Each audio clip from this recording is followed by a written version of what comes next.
a more substantial ruling to the House tomorrow. Question number 1.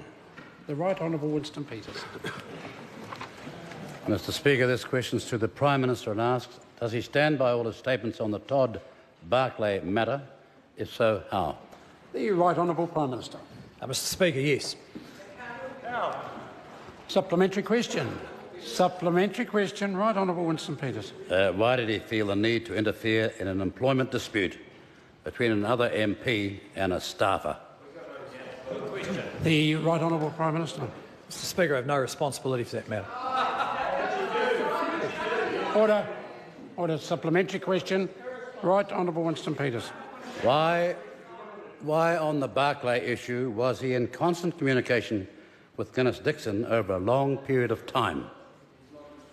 Again, insofar as there may be Prime Minister responsible, the Right Honourable Prime Minister. Speaker, I have no comment to make on that, but I'm surprised that after the member's tour of the regions, 8 weeks out from an election, this is the biggest issue that he's found.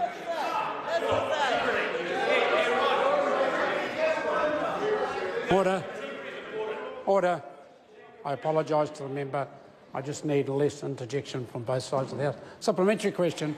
Right Honourable Winston Peters. Talking about big issues in places like Gore, if he was only peripherally involved, why was he in such frequent communication with Glenys Dixon late at night and early in the morning? The Right Honourable Prime Minister. Well, Mr Speaker, as I said, I have no comment to make on that, but I know when the member went to Gore, he would have found a strong economy, looking for skills to do the jobs that need to be done, and not near enough complaints for the member to feed off. Supplementary question. Order.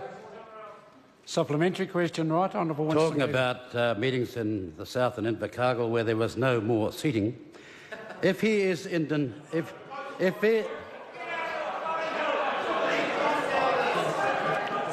denying this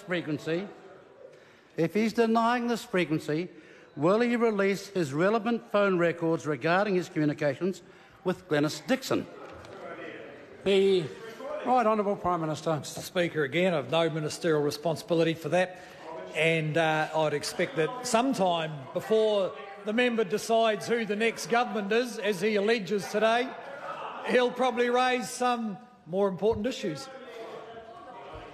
Talking about most important issues, Can we have the supplementary question, please? Talking of most important issues, why does he keep changing his story on the Barclay matter? The Right Honourable Prime Minister. Mr Speaker, I haven't.